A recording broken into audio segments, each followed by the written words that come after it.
അപ്പോസ്തലനായ പൗലോസ് റോമർക്കെഴുതിയ ലേഖനം അധ്യായം 16. കെംക്രയ സഭയിലെ ശുശ്രൂഷകയായ നമ്മുടെ സഹോദരി ഫേബയ്ക്ക് വേണ്ടി ഞാൻ നിങ്ങൾക്ക് എഴുതുന്നു. വിശുദ്ധർക്ക് യോഗ്യമായ വിധത്തിൽ നിങ്ങൾ ഫേബയെ കർത്താവിന്റെ നാമത്തിൽ സ്വീകരിച്ച് നിങ്ങളിൽ നിന്ന് ആവശ്യമായേക്കാവുന്ന ഏത് സഹായവും അവർക്ക് ചെയ്തു കൊടുക്കണമെന്ന് ഞാൻ ആവശ്യപ്പെടുന്നു. എനിക്കും മറ്റു പലർക്കും അവർ വലിയ സഹായിയായിരുന്നു.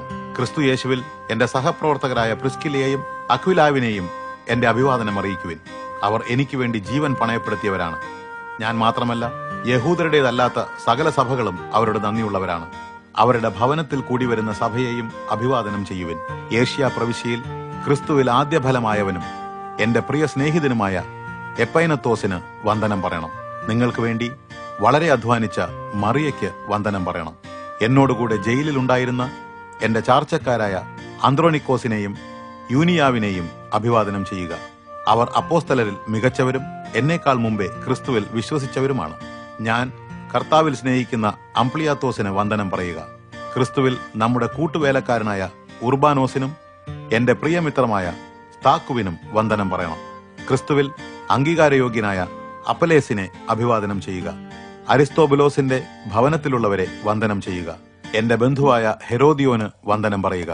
നർക്കിസോസിന്റെ ഭവനത്തിൽ കർത്താവിൽ വിശ്വസിക്കുന്നവരെ അഭിവാദനം ചെയ്താലും കർത്താവിൽ അത്യധ്വാനം ചെയ്യുന്ന ത്രുഫൈന, ത്രുഫോസെ എന്നീ വനിതകളെ അഭിവാദനം ചെയ്യുവിൻ. കർത്താവിനു വേണ്ടി വളരെയേറെ പ്രവർത്തിക്കുന്ന എന്റെ പ്രിയ സ്നേഹിത പെർസിസിന് വന്ദനം പറയണം.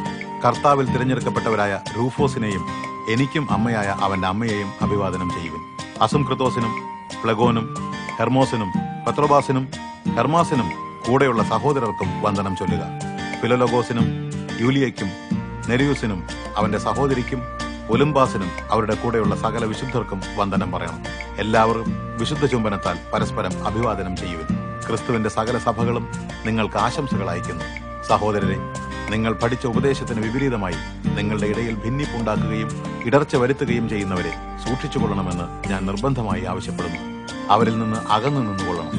അവർ നമ്മുടെ കർത്താവായ ക്രിസ്തുവിനെയല്ല, സ്വന്തം വയറിനെയാണ് സേവിക്കുന്നത്.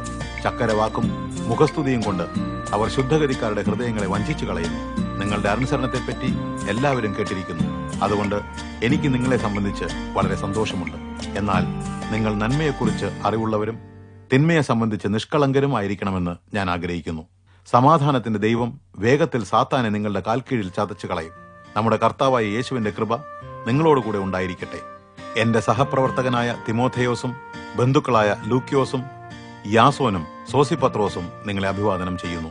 ഈ ലേഖനത്തിന്റെ കൈപ്പടക്കാരനായ തെർത്യോസ് എന്ന ഞാനും കർത്താവിൽ നിങ്ങളെ അഭിവാദ്യം ചെയ്യുന്നു.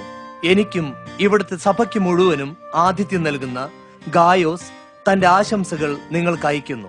നമ്മുടെ കർത്താവായ യേശുക്രിസ്തുവിന്റെ കൃപ നിങ്ങളോടെല്ലാവരോടും കൂടെ ഉണ്ടായിരിക്കട്ടെ. നഗരത്തിലെ പൊതുമരാമത്തിന്റെ അധികാരിയായ എരസ്തോസും നമ്മുടെ സഹോദരനായ കൊർത്തോസും നിങ്ങൾക്ക് ആശംസകൾ അയക്കുന്നു. അനേക യുഗങ്ങളായി മറഞ്ഞിരുന്നതും ഇപ്പോൾ വെളിപ്പെട്ടിരിക്കുന്നതുമായ മർമ്മം നിത്യദൈവത്തിന്റെ നിയോഗത്താൽ സകല ജനങ്ങൾക്കും വിശ്വാസത്തിന്റെ അനുസരണത്തിനായി പ്രവാചകന്മാരുടെ എഴുത്തുകളിലൂടെ വെളിപ്പെട്ടു. എന്റെ സുവിശേഷവും യേശുക്രിസ്തുവിനെ കുറിച്ചുള്ള പ്രസംഗവും മുഖേന ഏകനും സർവജ്ഞനുമായ ദൈവത്തിന് നിങ്ങളെ വിശ്വാസത്തിൽ സ്ഥിരപ്പെടുത്തുവാൻ കഴിയും.